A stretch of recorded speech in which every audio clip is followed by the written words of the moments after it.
Yo, what's going on, snipers, and welcome back to our Winnipeg Jets franchise mode here in NHL 24. So in last episode, we took on the Chicago Blackhawks in the second round, and once again, we have beaten them. That's like the third or fourth time at least that we've beaten them in round 2, which is pretty damn ridiculous. And yeah, we're going to be going up into the conference finals against the Anaheim Ducks for the third consecutive season, which is also pretty insane. But our round with Chicago was quite interesting. As you can see, we lost game 2, 3-0 after having a nice 5-2 win.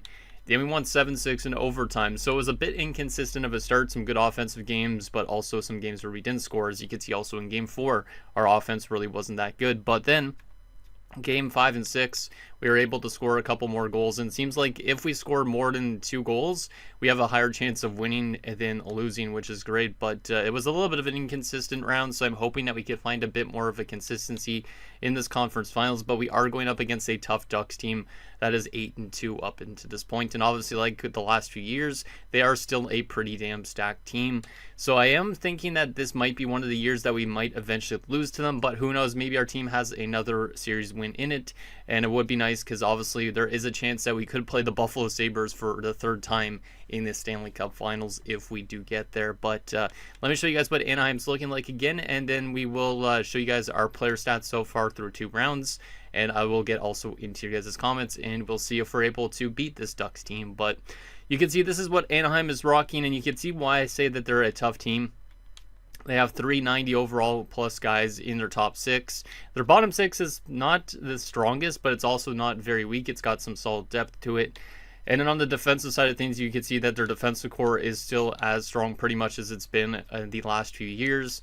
And they still also have the solid goaltending too. So they're definitely a really good team, and they definitely probably will pose the biggest threat to us and to our back-to-back Stanley Cup wins we have. So hopefully we're able to contain guys like Leo Carlsson, Koivisto, and Zegers, because obviously if they get going, it's going to be a very tough time for our team to win the series. So even though technically we're not the underdog, we're the favorite in the series, I still feel like Anaheim definitely could have won a couple Stanley Cups in the last few years, and obviously they're still looking for their first. So I think this might be the year that they beat us in this conference finals, but hopefully we could at least get into a Game 7 if we can't actually beat them. So let's anyways show you guys what our players have been up to so far. It's been a little bit of a weird playoff run for our team so far up to this point in terms of offense, because I was not really expecting Edwin Matsumoto to be leading our team at this point in time, but him, Eberle, and Irving all have 12 points. We also have like Jaquezie and Wilson and stuff like that have been doing good. Like our depth scoring's been pretty solid, but we haven't had one guy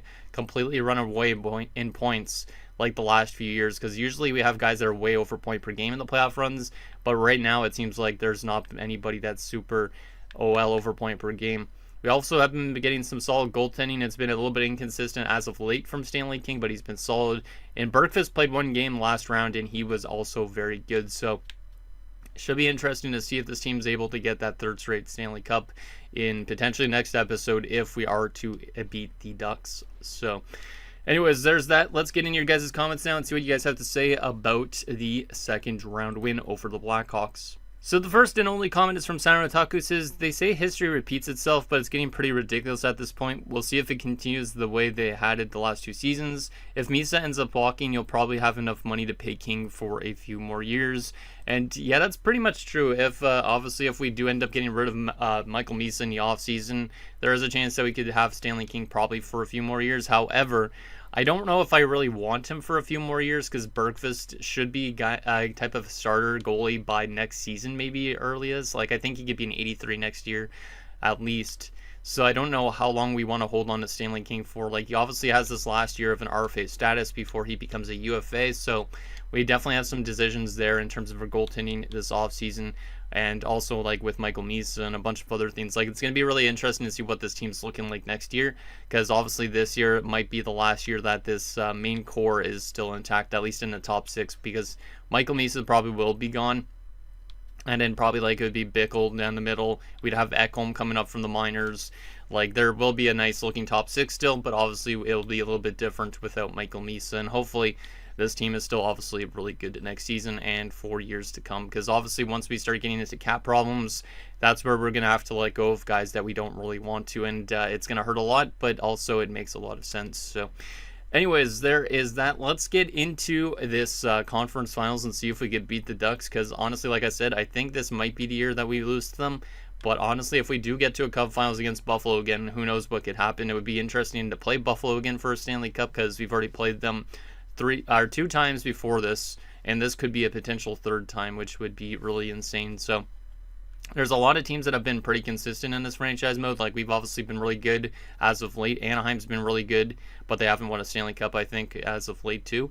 And then you have the Buffalo Sabres, who haven't won a Stanley Cup, I'm pretty sure, but they've also had some really good runs, obviously, and going to the finals, but losing to us. So one of those new teams, I think Anaheim or Buffalo could easily win the Stanley Cup if we don't. If New Jersey somehow wins it, that'll be interesting too, because I believe New Jersey might still have Gabriel Dag, who used to be obviously our goaltender in one of our Stanley Cup wins. So would be interesting to see if the Devils end up doing anything this year as well. But let's get into game number 1 of this conference finals and see if we can make ourselves back to a third straight Cup finals, because I don't think I've been to 3 Cup finals in a row in quite some time. So we have home ice advantage. Let's use it to our advantage and hopefully find some good, consistent defensive play, good goaltending, and also hopefully our offense could also play good again like it did last round. Come on, boys, you got this. Let's just contain their top 6 as well. First period of game number 1. 2-1 Ducks. Not terrible, but not a great start really for Stanley King. And then again, we are being outshot 14-4, but we're still in it. So I do like that we scored 1 goal on one of our only 4 shots, but I don't like that we only had 4 shots in that first period. So Mintyukov scores early, Vandermeer scores for us, and Koivisto scores for them. So that's 2 of their 90 overall guys already scoring, I think, which is not really a great sign. So definitely need to find a way to contain their top guys if we want to win the series, and we need our top guys to obviously do good, which so far Vandermeer has scored. Hopefully we could get some goals from like Irving and Groshek and those type of guys in the second period. Second period, 4-2. Oh man, they just keep doubling us up. Koivisto scores again to make it 3-1. Bickle pulls us within 1, but a late goal by Leo Carlson. Their top 6 is doing really well this year. It has done well in the last few years as well, but we've managed to contain it. I think when we played them this year so far, not off to a great start in this conference finals. Shots are 28-13 in favor of them after 2 periods. We're only down by 2 goals, so we can get back into this game, but they've doubled us up in shots, which is not ideal because obviously we want to be keeping it in the game in terms of chances, but so far we're getting completely outplayed. So let's see if we could get back into this game in the third period, get some more chances, get maybe at least a goal in early on, and who knows, maybe we could still win this game. But right now I think I might have to make some line adjustments after game 1. So let's see what happens in this third period. Penalty kill. Stop taking penalties, boys. Hey, Vernarski pulls us within 1. That's a huge goal from Vernarski, but of course they have an answer right back. It's a Lutz to make it 5-3 again. Why did we have to let them score right back? Michael Misa pulls us within 1 again. We're still in this game. Can we find a way to tie it up, though? Because it has not been tied this entire game. Come on, boys. Final 5 minutes. We just need 1 goal to tie it up. Get it to overtime. Final few minutes. And, they get the empty netter from Nesterov. And unfortunately, we're going to lose 6-4 in game 1. I do like that we scored 4 goals on 20 shots. That means their goaltender's not really that consistent. But the fact that we gave up 6 goals is not really what I had in mind. So they completely doubled us up in every single period, unfortunately, which means I might have to make some adjustments to the defensive side of things. So Vandermeer from Alexiev and Hurd. We have Bickle from Irving and Jacuzzi, Vernarski from Rafalski and Alexiev, and Misa from Groshek and Wilson. Who was badly minus in that first game? Was there any badly minus guys? Eberle, Goldman, and Matsumoto. That's not good. That's usually the better offensive line right now in this run, so that line needs to be much better, which means I'm going to make some adjustments, especially to that third line, because that's not great. Koivisto first star, Mintyukov for them, and Alexiev got 3rd stars, so shout out to Alexiev, a 4th liner doing some decent stuff. But our third line needs to be much better defensively in the next game, because that's not how you want to start off a conference finals. Like, we kind of almost need to win this next game, because obviously going down 0-2 headed to Anaheim is a little bit scary. I just realized Aiden Irving only has 4 goals in this playoff run.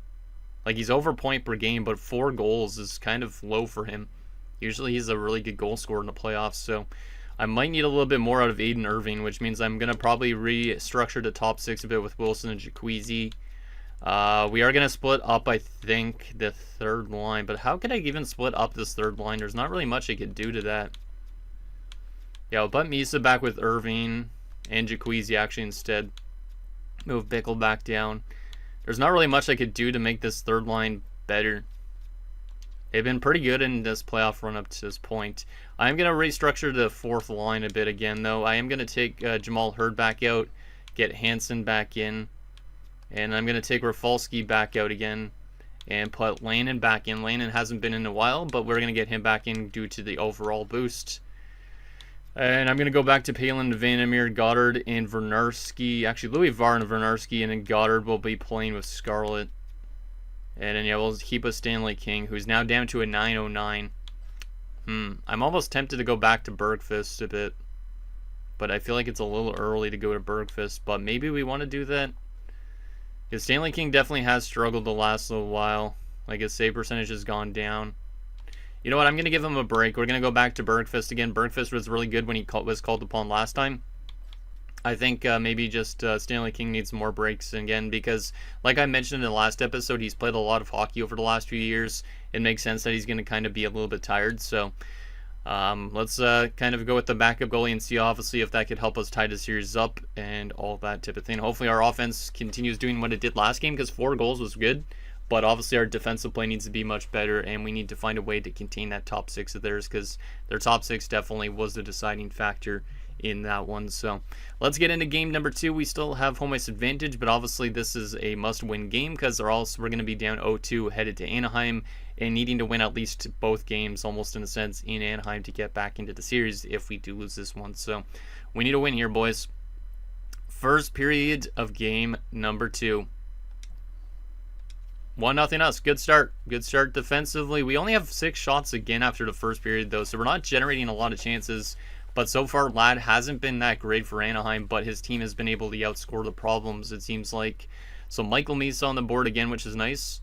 Shots are 16-6 in favor of Anaheim, but we have the 1-0 lead. So yeah, Michael Misa's been pretty solid here so far in the conference finals. He had a goal in last game, I think, too. So it is nice to see him scoring some goals. Obviously, we need more out of other guys, though, like Irving and Groshek as well, if we want to win this series.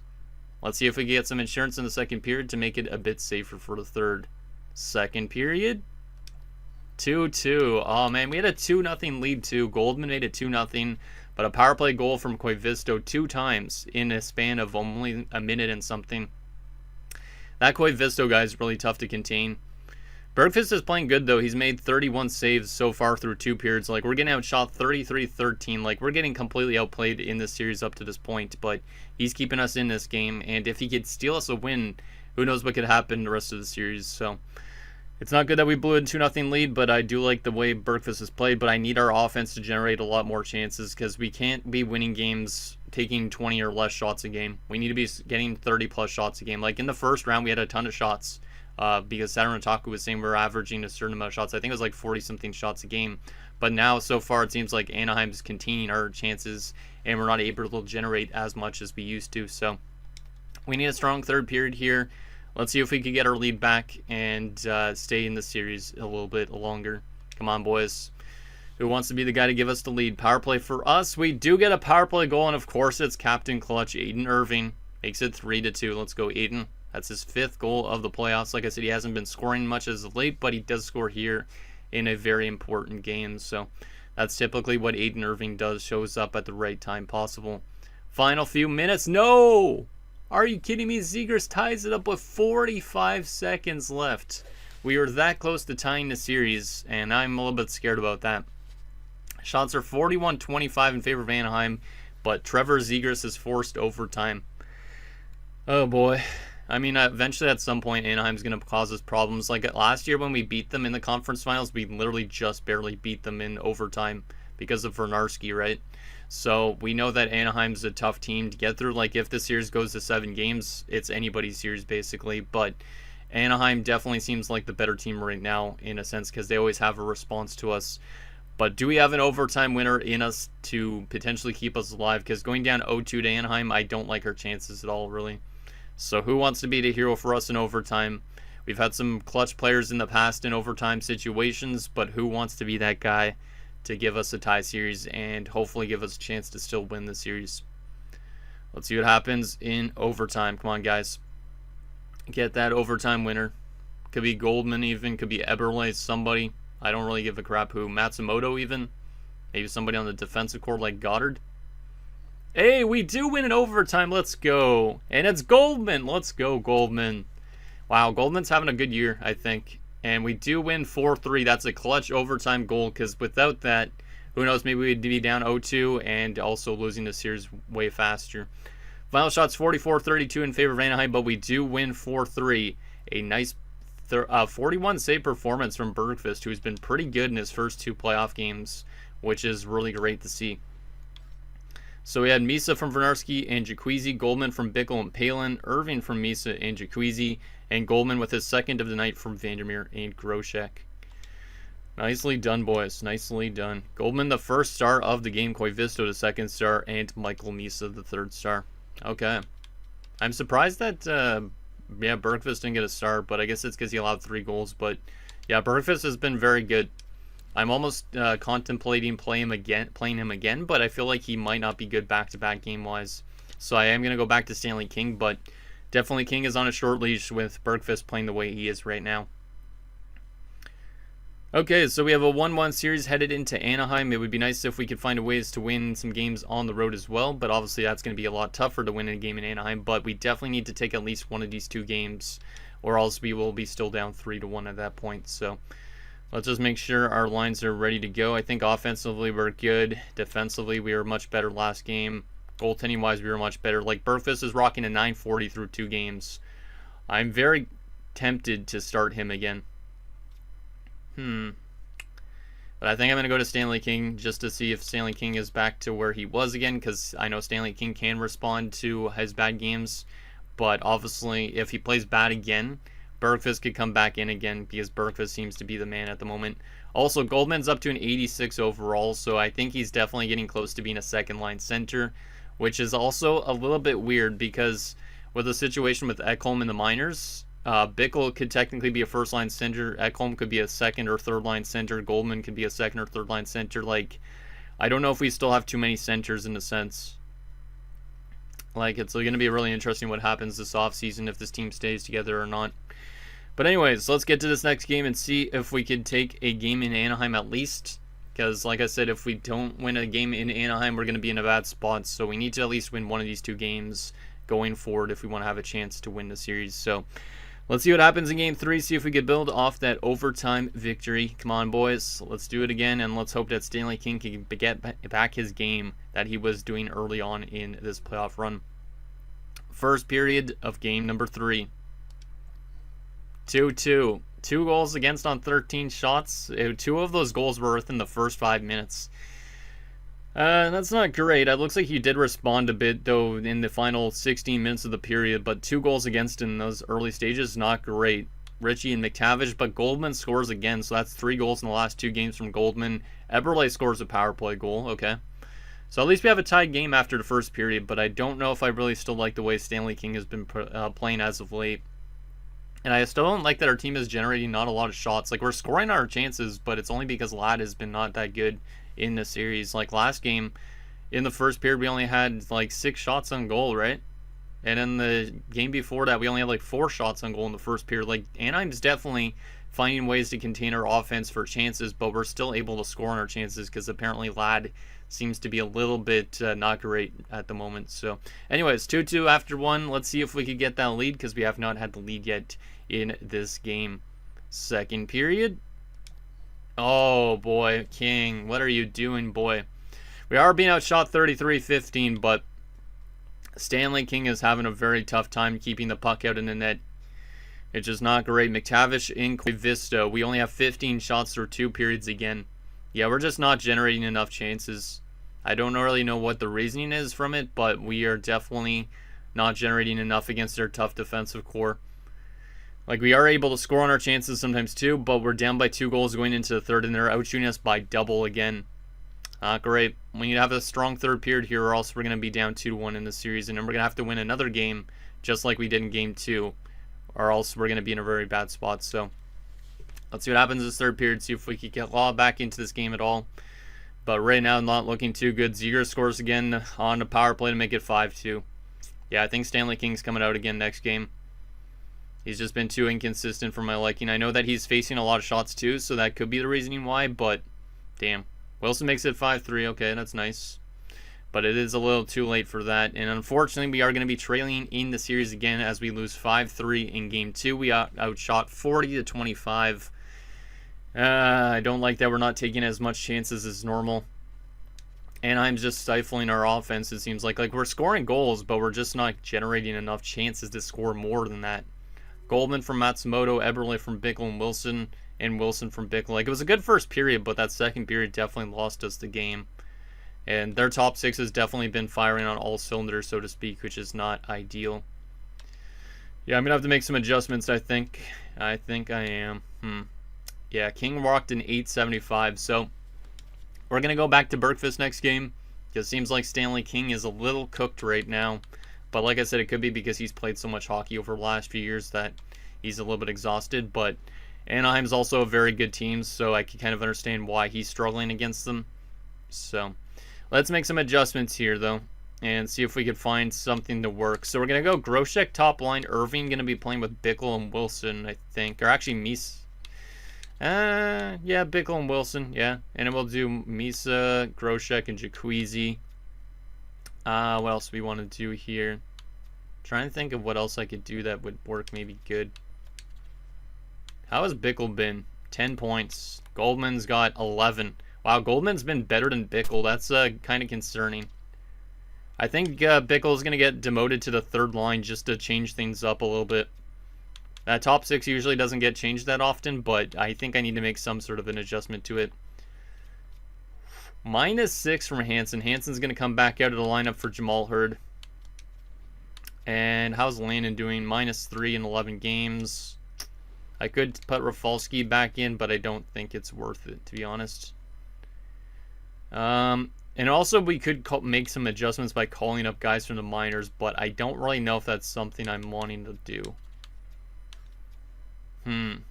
Because we do have, obviously, Ekholm and Walter. But, like, Ekholm's got 12 points in 9 playoff games right now. And Walter's got 14 points. Like, both those guys are killing it. Bulbrook's up to a 79 as well. We didn't even draft this guy, but we acquired him in a trade. Wow. All these guys technically could come up to the NHL right now in the playoffs, but I don't think I really want to do that. Because let me take a look. How's the HL team doing playoff-wise right now? They're probably still in the playoffs, right?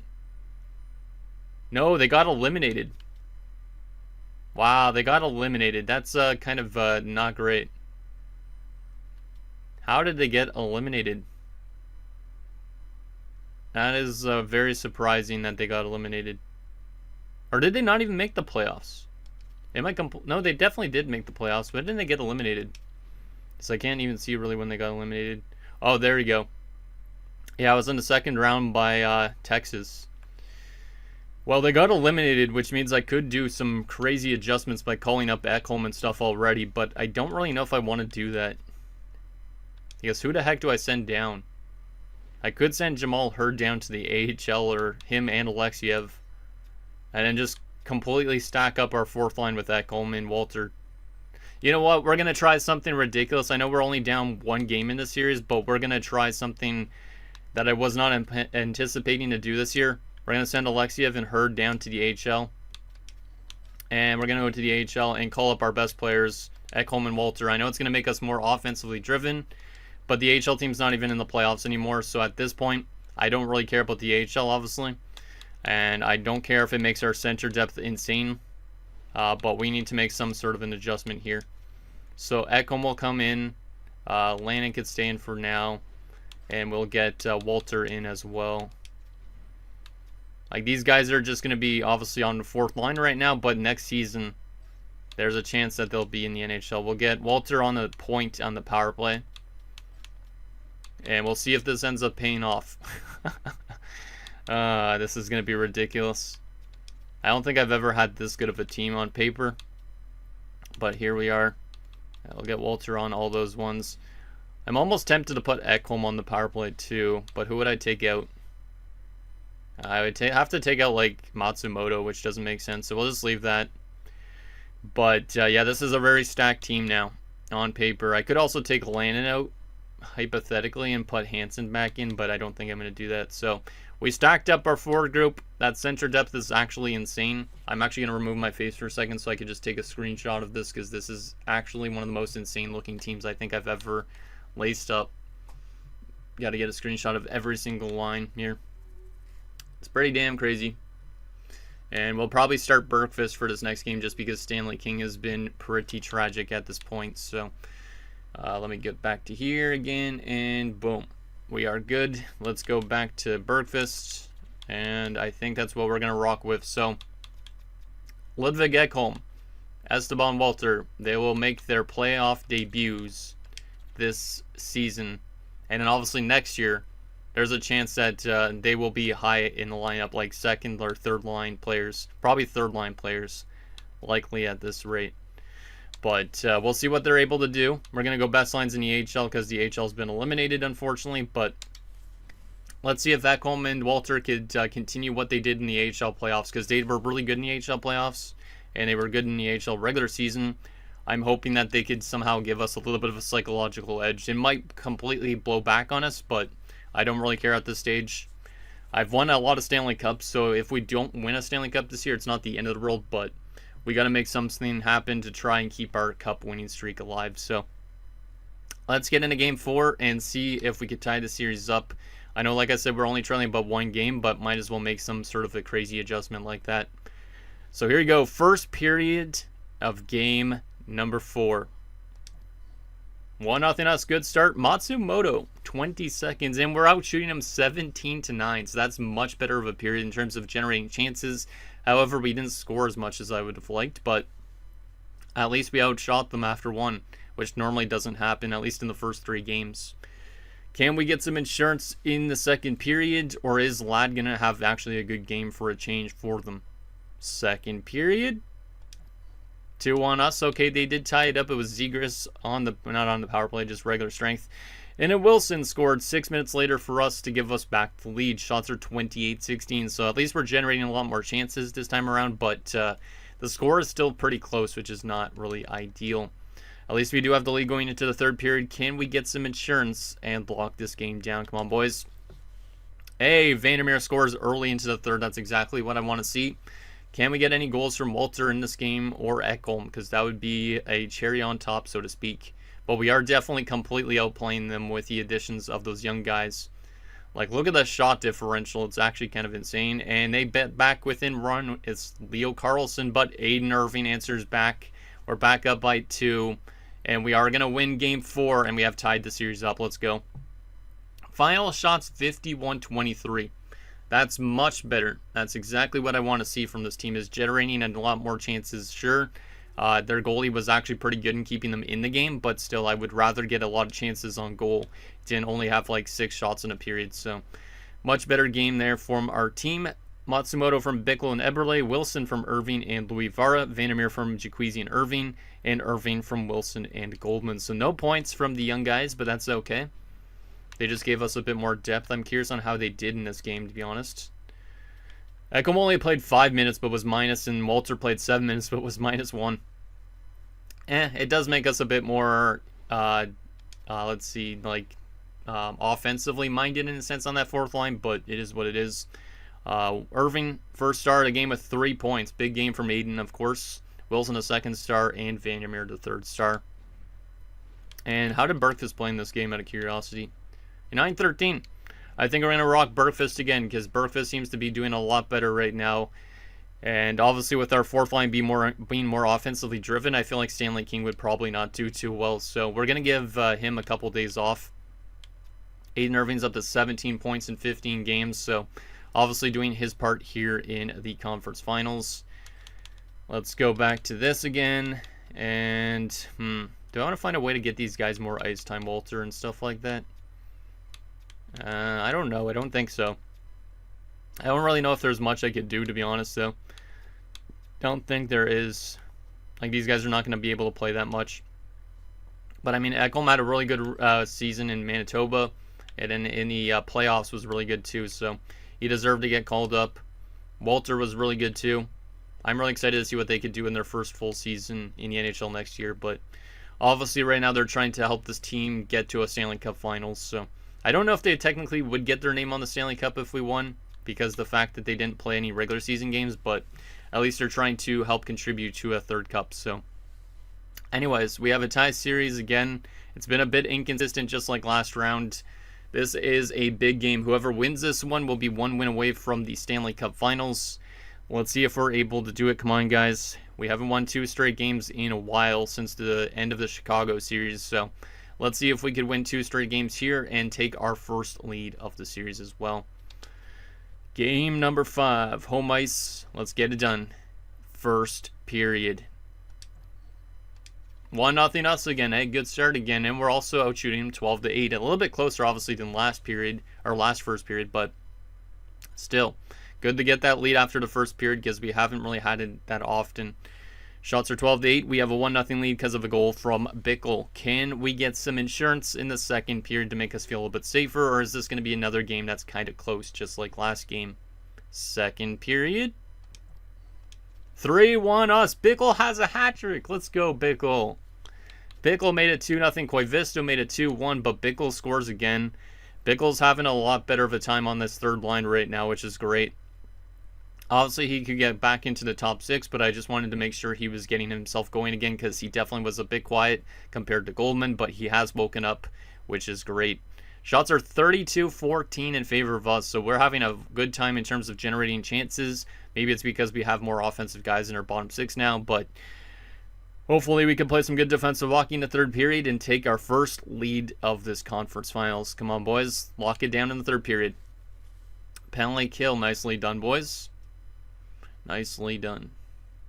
We're almost halfway through this third period. Penalty kill again. They do pull within 1. It is Richie on the power play. Not ideal. Come on, guys. You got this. I believe in you. Final few minutes of this third period. Still up by a goal. And we're going to lock it down. We have taken a 3-2 series lead with a 3-2 win. Outshooting them 38-27.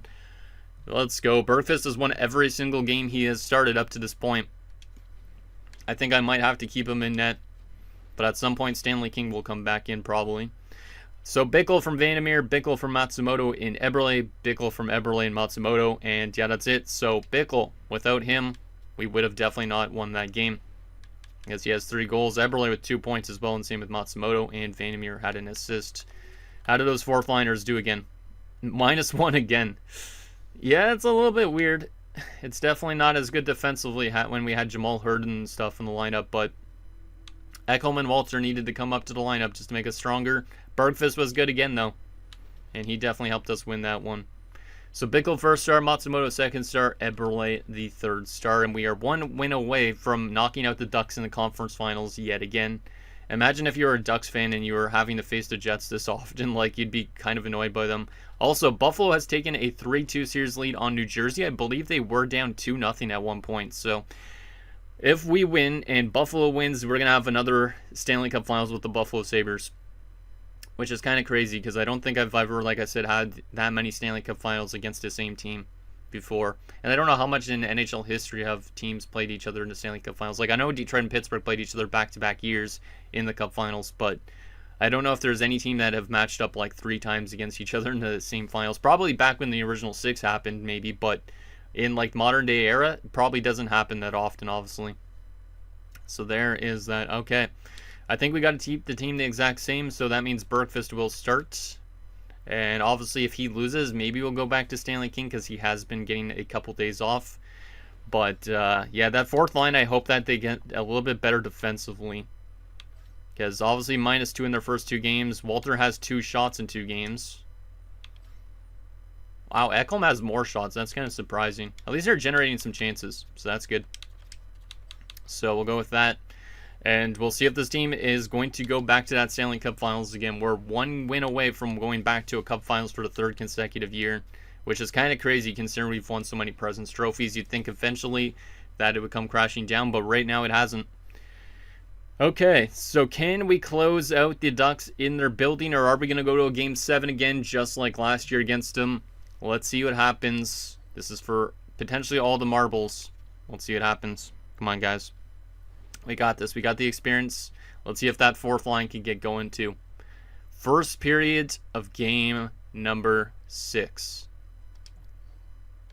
1-0 Ducks. Not terrible. Shots are even, but we are trailing after 1, which is not great considering the last 2 games we have been leading after 1. But at least it was even in terms of shots, and we aren't getting completely blown out. So at least Bergfest kept us in it, and our offense has generated some chances, but they haven't scored yet. Hopefully they can find a way to score in the second to get us back into this game fully, though. Come on, guys. You can tie it up, or you can take the lead. I know you have the offense in you. Let's see if Aiden Irving can come through, because obviously he's the big man. Second period. 2-0 Anaheim. Lutz scores again. We're being outshot 26-17. This might be Bergfest's first loss of his playoff career. And I probably will go to Stanley King for a Game 7, which might be controversial, but also we need Stanley King backing because he's the high overall guy. Not great that we're losing this game, but we might go to a Game 7 again. And it would be back on home ice again, just like the last year where we went to a Game 7 with Anaheim. But obviously we have 20 minutes to get 2 goals. It's doable, but we definitely need to get some more chances on goal, and we need to start converting. Come on, guys. Third period underway. Let's see if we can get back into this game. We just need 1 to pull us back within 1, and then hopefully we can generate enough to get another goal. Come on, guys. I know you have goals in you. Zegers makes it 3-0, and we're completely getting outshot here in this third period, which is not ideal. Zegers scores again. Man, I feel bad for Bergfest because he's having to face tons of shots. Coy Visto makes it 5-0. Wow. Well, we're going to a Game 7. Winner will go to the Stanley Cup Finals. Is this the time where Anaheim will get revenge on us? It could possibly happen. Man. Yeah, we fell apart in that third period. Like, I think we got badly outshot, right? Let's take a look at the shot chart. Yeah, 15-7. You're not going to come back in a game when you get outshot that bad. Like, it was an even first period in terms of chances, but then second period and third period, we got outplayed. And yeah, Bergfest had his worst playoff game of his career at this point. And then Ekholm and Walter -1 again for the third consecutive game. But at least they weren't the worst minus guys on the team. Those were Scarlett and Vernarski.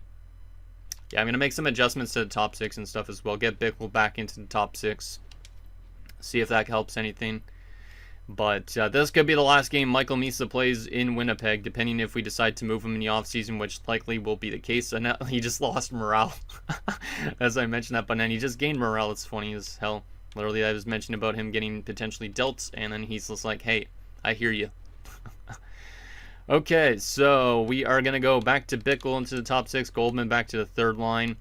Ekholm has jumped up to an 84. Do I want to get him into a top 6 chance? Because he might be in the top 6 next season. I don't really know where I could put him in right now, though. I don't want to demote Michael Misa. Trying to think of what we could do here. Let's take Landon out. We're going to get Hansen in just because he's a two-way forward, trying to help out with the defensive play on that fourth line. Also, he's a better face-off man than Ekholm is, so maybe that could help some things out a little bit. And then from a defensive standpoint, we're going to go Goddard with Vandermeer. And then Palin will play with Vernarski. Louis Vara will play with Scarlett. And then Stanley King will come back in. And we'll see if he's able to get some redemption. Which might be a risk, but it is what it is. Like I said, at least we've won a ton of Stanley Cups as of the last few years. But our Stanley Cup winning streak could come to an end just because of a loss in this game. We're going to go back to Aiden Irving also on the top line just because Aiden Irving is usually the GOAT when it comes to these type of situations. So here we go. Game 7. Will our cup winning streak stay alive potentially? Or will it come crashing down in Game 7 of the conference finals? Buffalo and New Jersey are also going to Game 7. So it's up in the air in terms of who will face who. Let's do a real-time simulation and see if we could win on home ice and do what we did last year. And then get to a cup finals where anything could happen. Come on, guys. Let's defend that Stanley Cup. Let's do it. Real-time simulation. And we score early, which is a good thing, but also might not be. Caden Wilson. Let's go. Good start. Great start in terms of scoring. But they have an answer. Medvinov. One of the Russians on their team. Wow. Okay. Just breathe. We got this. Okay. Believe in the Stanley Cup caliber repertoire. Odell scores. These are guys that normally have not scored in the series up to this point, but all of a sudden, Anaheim's getting goals from other lines that haven't usually been contributing, so that's not good. We're trailing after one. Like I said, scoring their first goal is sometimes good, but obviously, when they score 2 goals afterwards, it's like your team all of a sudden can't score goals. We're being outshot 11-7. I don't like that we only generated 7 shots in that first period too, because we definitely need a lot more than that if we want to win this game. But not a great start for Stanley King again. I gave him a chance just because Bergqvist obviously didn't have the greatest last game, but maybe that was a bad decision. Maybe it was. I know we definitely have goals in us to get back into this game, so let's see if we could tie this game up in the second period and have a better chance to win this one. Come on, guys, please. Believe in the Stanley Cup. You got this. Hey, Aiden Irving, power play goal. The captain, and Groshek scores. We're getting goals from our top 6 all of a sudden, but they have an answer. It's Richie. And they get the lead back, Drysdale. And they get another one. Stanley friggin' King, he's playing like trash. Holy crap, man. We had a 3-2 lead after 2 quick goals. And then he gives up 4 unanswered goals. He's given up 6 goals on 21 shots. Is he the next Alexander Georgiev? Like, what is this? Well, looks like our Stanley Cup chances are going to come to an end because of a tragic period from Stanley King.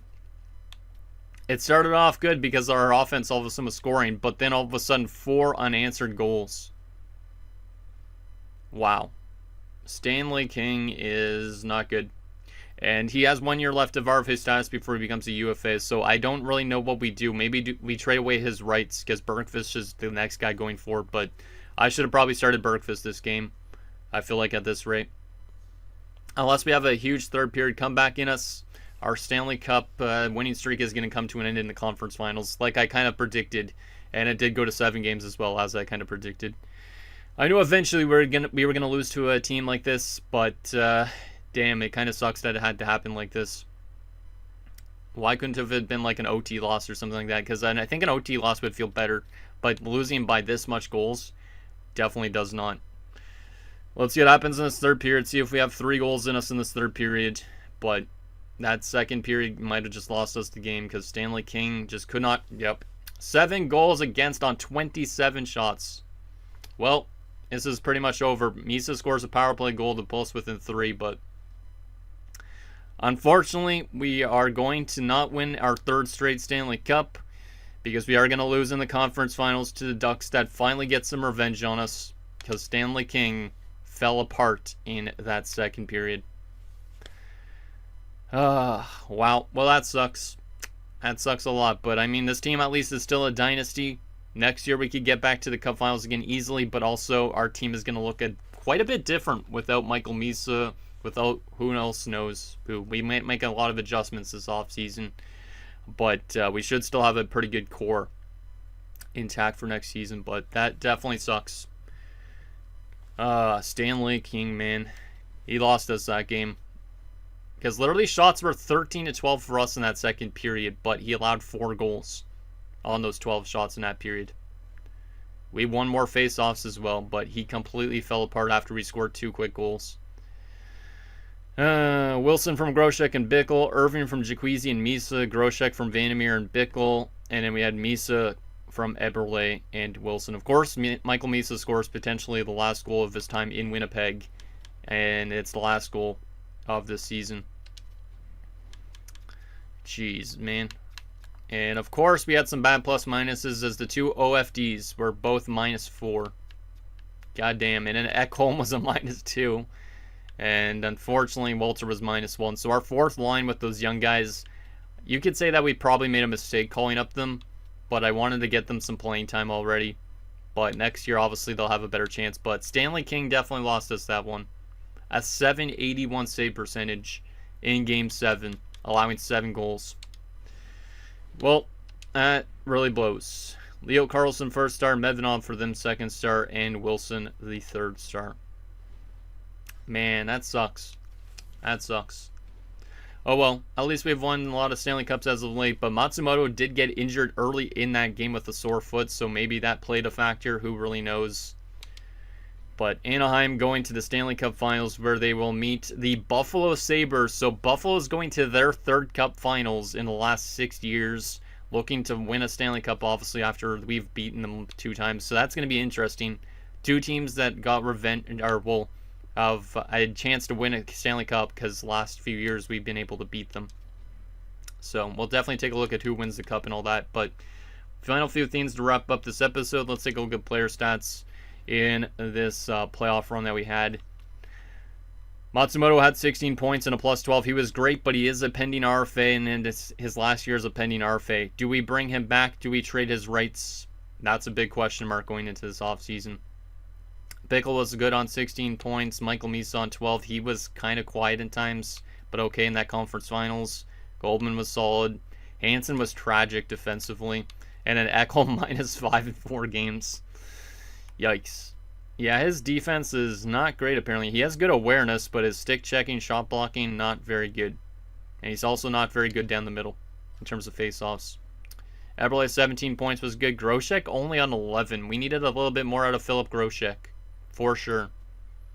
Especially as a 90 overall. Landing on 2 points -6. Yeah, some of the bottom 6 really struggled, and Walter had was -4 through 4 games, which is not ideal. Irving on 18 points was good. Jacuzzi on 16. Wilson on 15.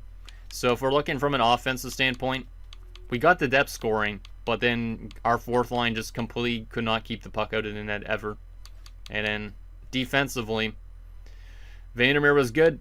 Goddard was solid. Vernarski was okay. Palin was good defensively. Louis Vart was good. And then Scarlett was not that good defensively. I believe Scarlett, he's close to being a pending UFA. He might have to get changed out at some point. And then, yeah, Stanley King was very bad. Very bad. I don't know how he goes from a 920-something save percentage after, I think it was 2 rounds, and he's now at an 896. So we might have to look at changing out Stanley King in the offseason and Bergqvist being our starter next year. So we have a lot of tough decisions, but that sucks. Now the question is, who is going to win the Stanley Cup between Anaheim and Buffalo? Because both those teams have faced us before. Anaheim definitely wants redemption. They've lost 2 years in a row to us in the conference finals. This time around, though, Buffalo has lost 2 Stanley Cup finals to us. So you could say that Buffalo definitely deserves it more. But will Buffalo or Anaheim win it? Let's find out. Who is going to win the Stanley Cup in 2036? It's going to be the Buffalo Sabres, and their AHL team, the Rochester Americans, have won the Calder Cup. So Buffalo is a very, very scary team, and they finally get it done because we're not in the finals. It would have been a rematch, still, literally, of the last few years as well if we would have won there. But they did beat the Anaheim Ducks in 7 games, and they finally get it done. Let's take a look at those Buffalo Sabres for fun, too. Because we faced them, obviously, a couple times, but I don't know if their roster changed at all. But that means like that Verrata guy finally won in 27 points, 20 goals in the playoffs from Roman Verrata. Craziness. Zach Benson, Cousins. Yeah, this is pretty much the same team we played last year, I think. Wow. Rasmus Dahlin was still there at 36 years old. Hey, Thomas Galvis was there, our former defender. I didn't even realize he went to Buffalo this offseason, but shout out to him. He was actually dealt from Florida. 6 points in 18 games, played the entire playoffs, but Thomas Galvis, I think he's won his 2nd Stanley Cup because that other one was with us, so shout out to Galvis. Almost forgot about him, to be honest. But yeah, the Buffalo Sabres are going to finally get it done. Sikola wasn't even in their lineup this year, huh? And goalie-wise, Devin Levi finally gets it done with a .930 save percentage. So shout out to the Sabres. Let's take a look at those awards. So they win the Stanley Cup.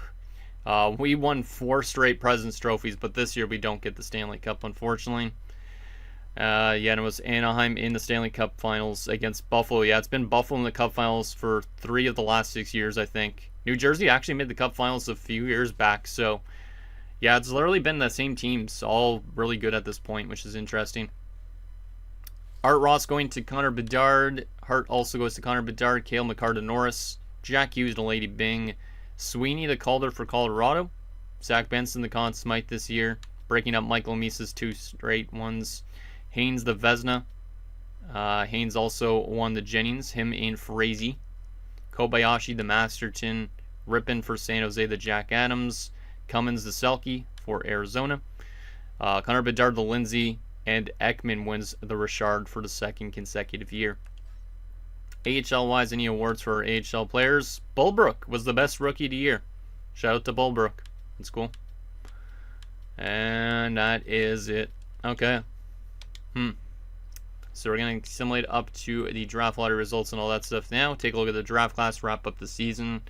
A little bit of a long episode considering the fact that we didn't win the series, but it is what it is. Edmonton has won the draft lottery, so that's kind of crazy. So they win another draft lottery. Arizona at number 2. Rangers at 3. Carolina at 4. And Florida at 5.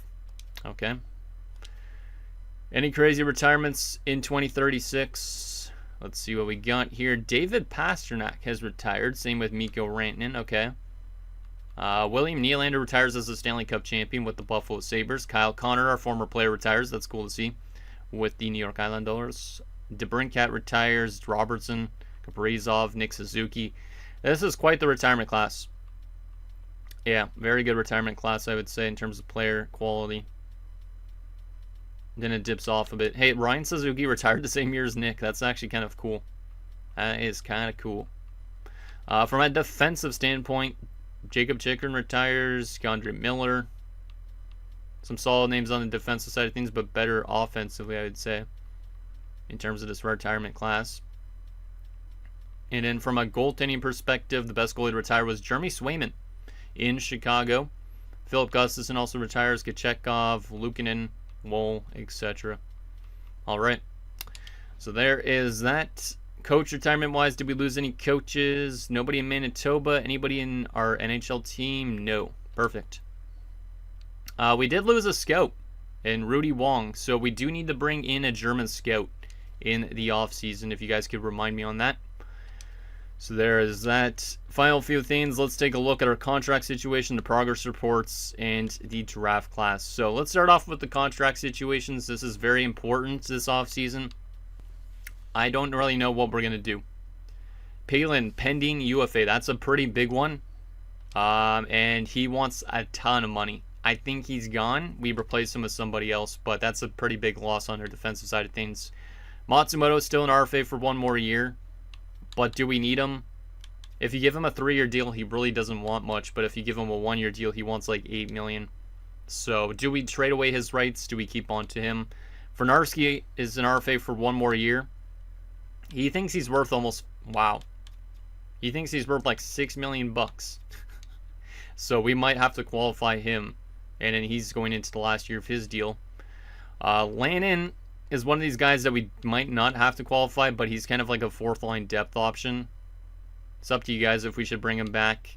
And then we have Alexiev, and a lot of these other guys are kind of just depth options. So not really the most important offseason in terms of people that are up for renewal, but there is players that we could trade away their rights, like Stanley King, who's only an 86. Wants 8.75. You go up to 8 years, he wants 17.5. And obviously he just had a tragic playoffs. So I don't really know what to do about that. We also do have Mills in the minors, who is going to be coming up, another medium elite goalie prospect. So there's a chance that Stanley King might have just played his last game here. Who knows? Who knows? But we also have decisions on what we want to do in terms of our center depth. Like, what are we going to do with Michael Misa? That's the big question. He's going into the last year of his contract. We could run a top 6 of Bickle, Goldman, and Ekholm.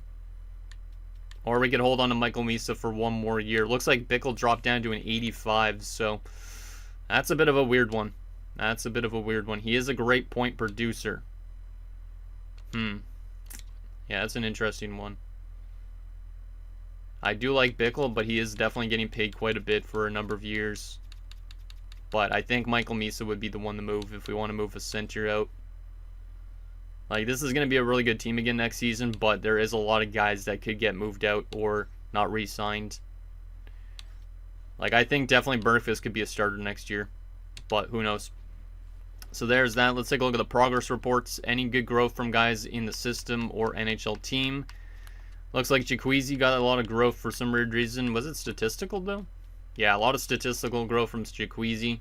I don't know why he's only got top 6 potential as an 89. I thought he was still medium elite. Ekholm got a lot of growth, which is great. He's actually listed as a second line forward, so that's where it's going to be interesting to see what we do center-wise, because he obviously should be playing in the second line spot. Goldman could be still a third line center, and then Bickle could be first, but that means moving out Michael Misa.